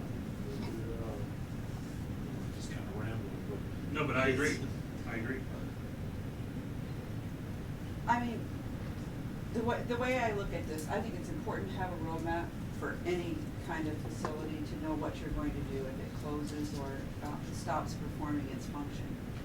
But the reality is that any generator is not gonna put waste on the road to go to a facility that the doors aren't open on. They won't have authorization to do that. So if there's authorizations in place for waste that has not yet been shipped, this plan's gotta have a way to contact them and let them know that that authorization has been revoked for any import. And if there's any waste that's currently on the road, there has to be a place for it to go, either return to sender or a storage location that TCEQ has approved from a safety standpoint for storage. So I agree that this is an important part of our role to develop this plan, but you know, I don't see that there's any pending doom, or that it's, I guess, that broad or complicated of an issue. In the end, the need to manage where waste goes in the future falls to a different authority. It's really TCEQ that has to license an alternate facility before the doors can open again, or relicense the operator, or license a new operator.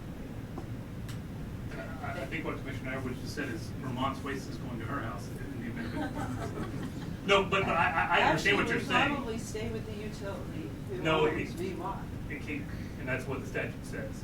That's the big issue of the statute, is that the contingency plan has to address the issue that of some sort of alternate disposal or storage for the non-host state, and that cannot include leaving that waste in the non-host state. So again, one of the clear issues that we would have to address is what happens to, in particular, really both compact states waste, but in particular Vermont's waste, in some sort of temporary storage plan to take that waste, and obviously, again, timing is everything, but not knowing the timeline of when Yankee's going to send that waste, it could be a minor issue where it's just a small volume of waste, or it could be a huge issue where it's a large volume of waste. And that's the reason it is a tricky task. But I do think, and to Commissioner Edwards' other point, clearly the point number one in any contingency plan is that notice would go out to all non-compact generators that say all agreements are suspended, no waste will be accepted until further notice. And again, some thought needs to be put into that to make sure we don't create a national emergency on that topic. But I do think that at least on a temporary basis, out of compact waste shipments would cease, no matter where they are and if they've been shipped or not.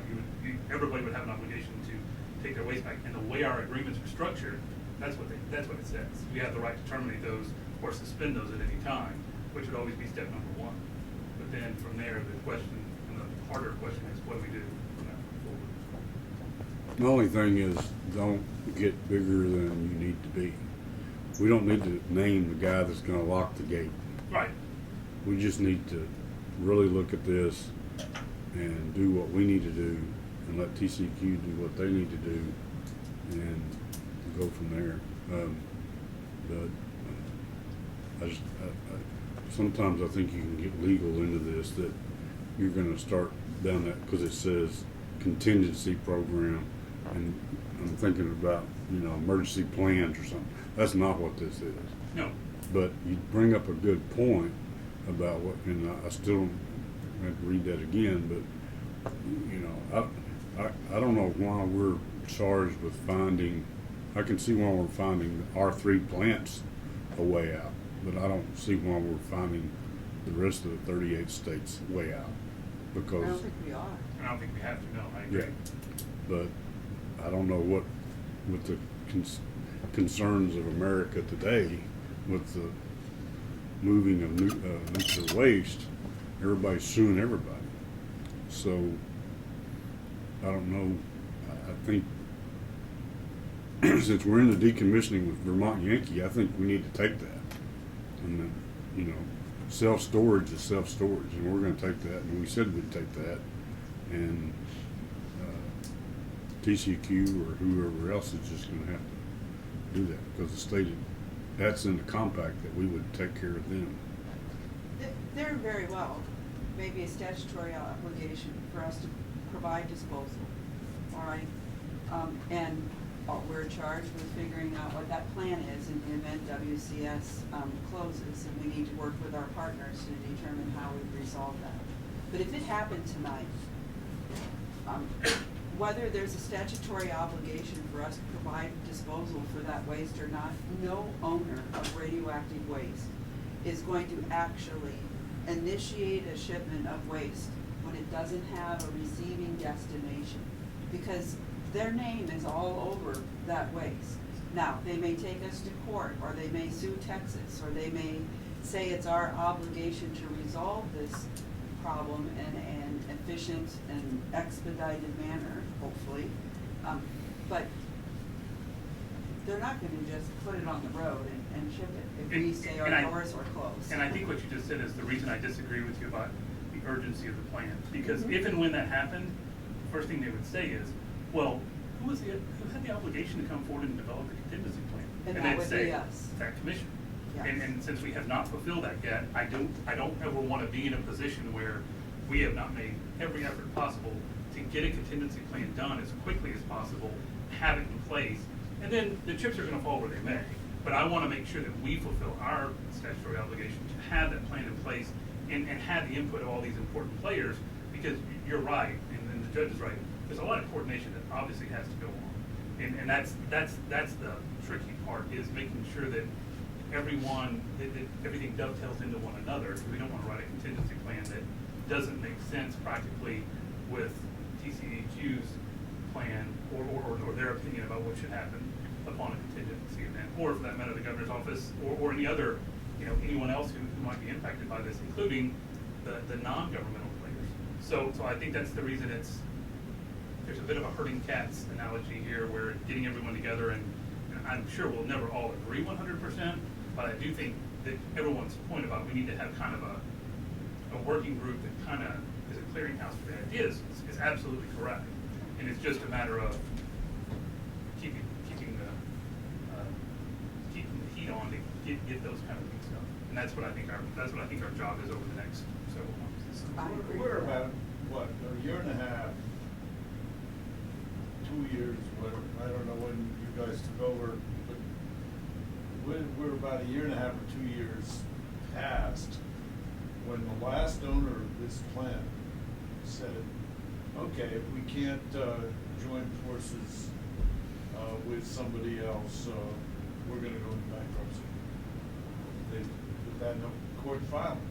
Now, that to me kind of emphasized the fragility, the potential fragility of this thing. If it continues to lose money, as they were saying they've been losing money since they opened the place, and they decide to walk away, well, I think Bob Wilson would say, yeah, okay, so it's the state of Texas that takes over, and the state of Texas is gonna run it, and we're all well protected, but I'm not so sure that the state of Texas is gonna step up on that. It just strikes me as a fragile situation, a situation where where the decision to close it was going to be made elsewhere. We're not going to make that decision. So if the disposal site were to close suddenly, let's say for an environmental disaster, an asteroid hits or something, okay, it's not available for some reason. There's three really options, right? It stays at least temporarily in the location it was generated. We want other options of that. The next option is there's a contingency way to store that waste in the state of Texas, which involves a licensing agency to approve that storage location. Or it goes to a different disposal site, which means we would need to negotiate with that disposal site's operator for the disposal of that waste, which implies we know what the waste is made up of and its suitability for that location. And Well, all why don't three we of have to those- do that as a commission? What? Why wouldn't that be the two state agencies involved, It might be. like We have to Utah? decide that in the I mean, I don't think contingency we're plan. in that. I think it's the two regulators. I think you're going back to writing the guy's name down and shutting the gate. Well, my point is simply that, you know, this is a real life situation that came up very recently. Right. And, you know, and here we are up in Vermont trying to figure out whether the dead owner's daughters are interested in running the plant and all that kind of stuff. And, you know, that's kind of tenuous situation. And I will say this, and this was my personal thought, and everyone else may not agree with me, but my starting point for everything was that compact facility is a really valuable asset. It's well engineered, it's well built, it provides a service to our in-compact generators, and then if possible, maybe even other generators outside our compact, and we should do what we can to try to preserve that site for future use. And part of the contingency plan would hopefully give an avenue to do that. Because the other option, obviously, is that what would happen in the event of closure or even a disaster is the other option is they could begin the closure and post-closure process, and it could just be mothballed. Yeah. And then I think that valuable asset goes away. And to me, that would be unfortunate, because it would be a waste of a very valuable asset that has had a lot of time and effort put into it. And so I hope that our two compact states will always have some way to have access to that site. And then if possible, also have it be available to non-compact states, simply to promote the financial viability of the operation in the first place. And that was the mindset I took in drafting the contingency plan to begin. It's nowhere near complete or fills in all the blanks, but that is my guiding principle in what I did. But again, I think that's something that we all need to make sure we're on the same page about. If for some reason everybody says, or for some reason when we sit down and talk to TCEQ, if they say, no, we really don't think that the site, if there's a closure event, we should continue with closure and make use of the financial assurances to do closure and then post-closure monitoring, and that's the most prudent way to proceed. We need to have those discussions and work through those issues. So, again, if everyone has the opportunity, if they can send comments or questions or whatever it would be to Dave Gordon on or before January 10th. If we don't feel like that was an adequate amount of time, when we get closer to January 10th, we can push the issue to March. But I want to do our best to try to get it done by then. I'm sorry, Karen. Do you take public? Absolutely, please.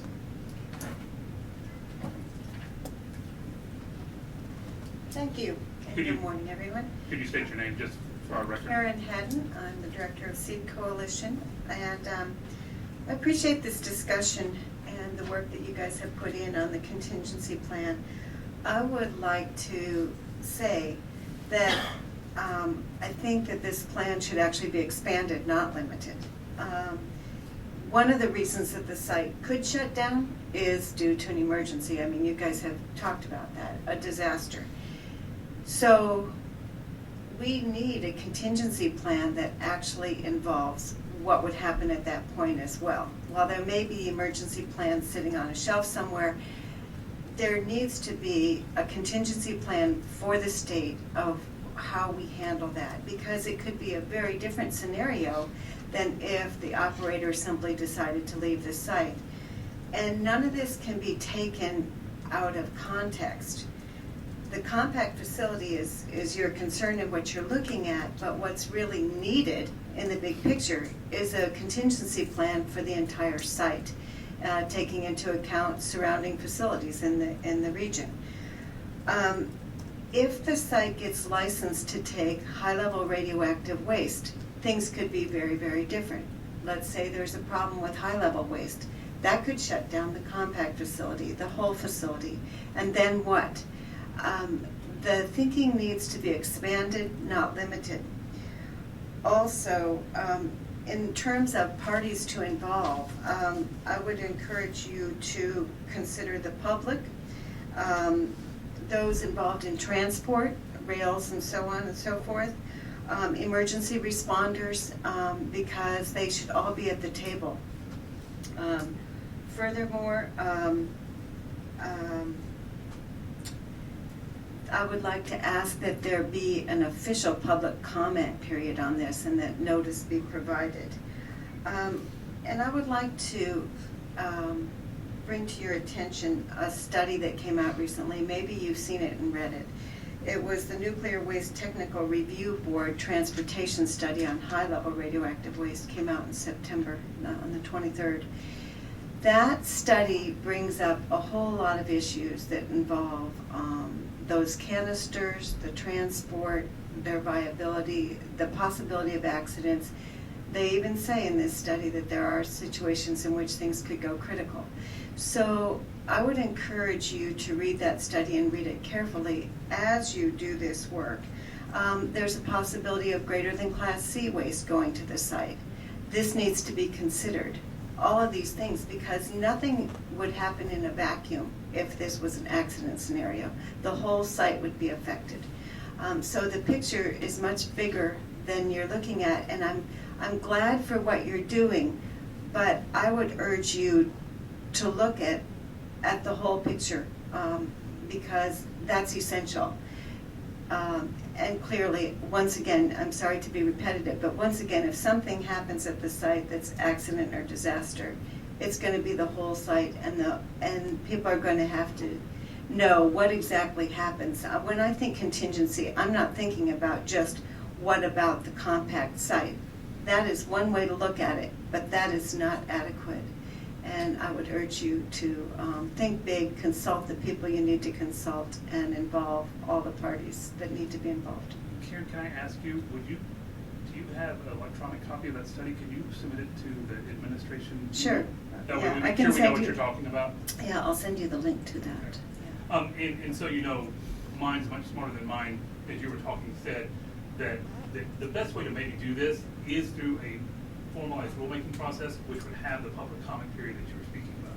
So I think to ensure that we have something, A, in a permanent record, and B, go through a process that makes sure we engage the public and all other interested parties, we probably will go through the rulemaking process for this contingency plan, which will have the public comment period that you mentioned. Well, that's really good, and I'm glad to hear it, but almost always it's most important to involve people on the very front end, I agree. because that's where there's more opportunity to actually include things that need to be included.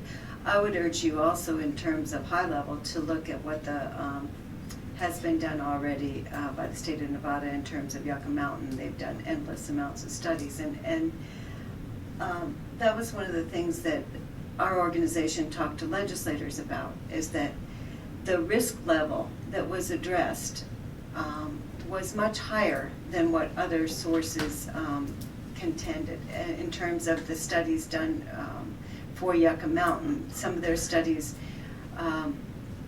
involved much higher levels of risk. And so I think that it's really important to look at those things and to consider them. You may decide that they're valid, you might decide that they're not, but please do consider all of this necessary information. I can send links for that as well. Okay, thank you very much. Thank you. I just want, Karen, in all sincerity, I want you to know that I have a problem with that. This thing refers to, we are a low-level waste commission. This refers to low-level, this refers to the compact, the closing of the compact site, and so on. And, you know, going into what happens if they start, there are a lot of steps between now and if they start accepting high-level waste. And for us to try to get into that whole area seems to me to be,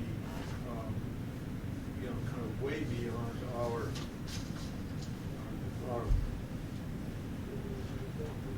mandate and our capability. I hear that concern, and, you know, from day one, when this compact commission formed, I have always been in favor of a strong budget for this organization and the ability to have technical studies done. I think they need to be done, especially now. I don't think this is above the mandate in that this simply cannot be done in a vacuum. That's not reality. It is one piece of the picture to look at how to keep the compact facility running, which I understand is you know, the majority of your concern. But that's not all that we're looking at. And the possibility of an accident is part of what could shut the site down. So I would encourage you to expand your thinking and to get necessary advising experts, you know, people to help do some research. Regardless of whether you do this or others, it is a need that is out there. And I would encourage you, if you decide that all of that is beyond what you can do, I would encourage you to use your voices to talk to state officials and others to relay the need for this to happen. Because I hate to think what could happen if something really truly did go wrong, in terms of environmental, in terms of health and safety, in terms of the state's economy. And I know that you share those concerns, and we really truly need to have a real plan. You know, this is operating right now, and increasing volumes of waste are coming in. We're sitting here with possibly 10 more decommissioning reactors coming, the possibility of greater than Class C and high level. We have to take this seriously, and it has to be done beforehand, not afterwards. If the high level comes, we would not even have a dry cast transfer facility, which is $1 billion. There's not one available in the country right now. I mean, what would happen? I mean, and if something went wrong in that regard, and there was a leak of high level radioactive waste, the site is closed. Everything's closed. The compact facility is closed. I mean, and who's going to do the monitoring? Who's going to deal with this? How would that be handled?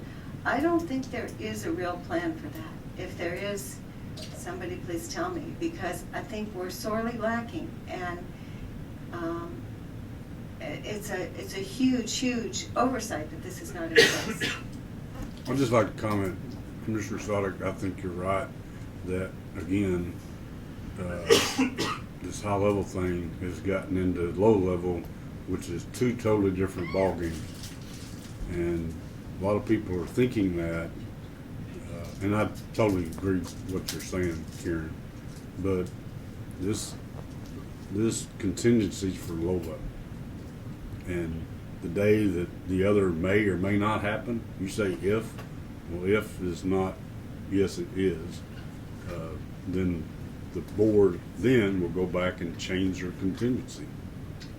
But I don't think I mean, I understand what you're saying, but I mean, I think that's a big shot to the moon, just to see what is going on. It's too political. Well, thank you. But we have this in front of us to take care of low level now. And Well, that's what thank we're you. trying to do.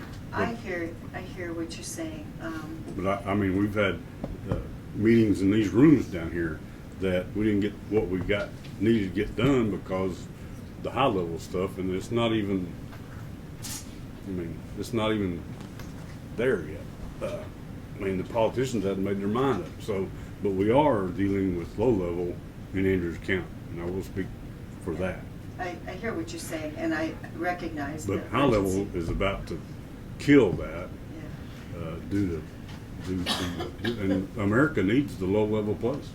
Well, I do want to point out that the same systems would be in place for monitoring and for responding, you know, whether the site is as is now or expanded. So, I mean, that is part of the concern. And also history. That this site is clearly a much better site than other ones that existed. But when those other ones were built, they were considered to be the best they could be. And the history of low-level sites is, typically they've leaked. And there's been billion-dollar cleanups throughout the country. So I think, I urge you to think big. Because to the trench extent was that you're able. built and they put 55-gallon barrels in the trenches. They didn't have a concrete barrier, red bed clay, all that stuff. I mean, I've noticed it in the 10 years, however long I've been here, that mistakes were made because of money.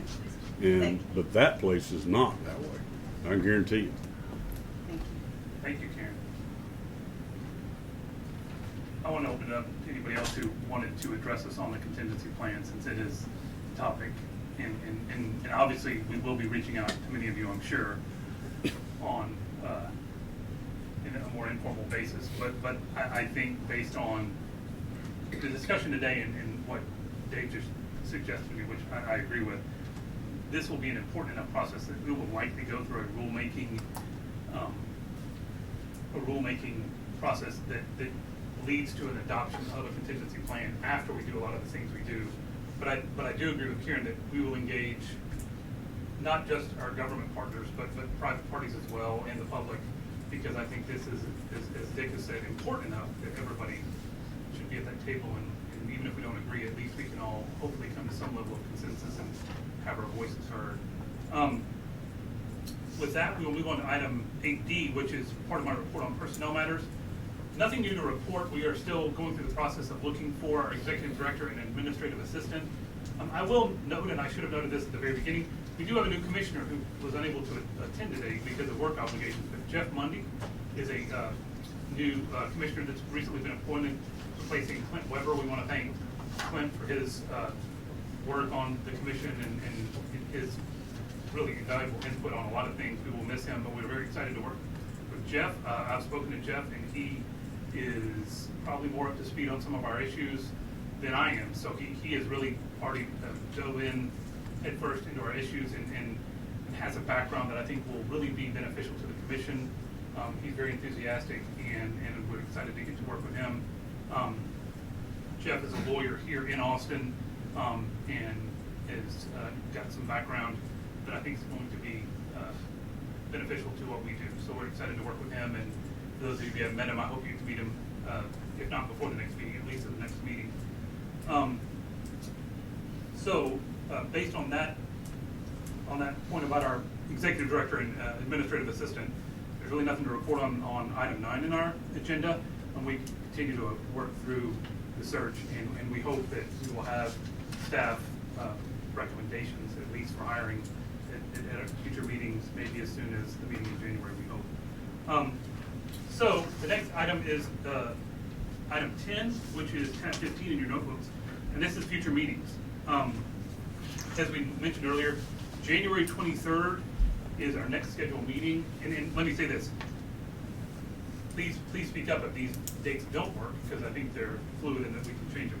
January 23rd will be our next meeting here in Austin.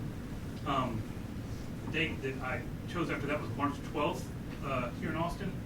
What I realize is that may conflict with spring break. I don't know if that's relevant to any of us, but if for some reason you had a spring break trip or that was a problem, let me know. The South Texas Project has graciously offered to host us for a meeting at their facility, so we can all take a tour of the facility and hold our meeting down there, which I think is a wonderful idea. And maybe that March meeting would work for that. That spring outage. We were told that, but we were told that may not preclude our meeting there. That's true. We'll look into it. And so the next meeting after that is May 7th, which maybe that would be the opportunity to go to South Texas before the heat sets in Houston. Brandon, what was the date in March again? March 7th. 12th. 12th. Linda, do you know the date of you said there was a low-level waste forum meeting in March? It's March 20. Okay, not the 12th. No, it's March 24th to 5th. or 25th and 26th. And so, I guess, that brings up a good point. Should we schedule our March meeting after the low level 4 meeting to make sure we have info from it? Or do you think, that's a long time to wait, I know. Yeah. Okay, so, any comments on those meeting dates or concerns? 23rd looks fine. Look at March 12th. I'm gonna suggest one thing. March 12th might be during South by Southwest. And that was gonna be the one thing I wanted to avoid. So that would make that proposed date, and if we find out that that's, I always wanna avoid South by Southwest, SPL, and the F1 races, because I think that, I'm showing March 13th through 22nd, so I think that would be okay. There may be some overlap, just as a warning. so the South by Southwest starts the 13th? That's what I'm showing on the website, but I'm not super familiar with how they run that. So we will get back to you on that date, because I do not want to run Yeah. afoul of South by Southwest, that would be miserable. Maybe we could hold this meeting in Andrewstown. Yeah. We might have worn out our welcome in Andrews County, they may not welcome us back. Well, it just seems if I will. this commission has oversight of the disposal Yeah. process, that we should visit the county and visit the site at least once a year. It seems like you've been doing it every other year. Yeah, and so we went last year, so we will look at that possibility, and especially if it does overlap with South by Southwest, we will either pick an alternate date or pick an alternate location, let me put it that way. Any other questions about future meeting dates? Well, I'm gonna be pretty sketchy, I think, in the. You always have been. March to May, time period, so, and on the assumption that we at least should have some representation at every meeting, Peter and I may have to talk. And like I said, those March and May meetings are not in concrete, so if we need to move those to accommodate, to make sure we have at least one of our Vermont representatives here, we can do that.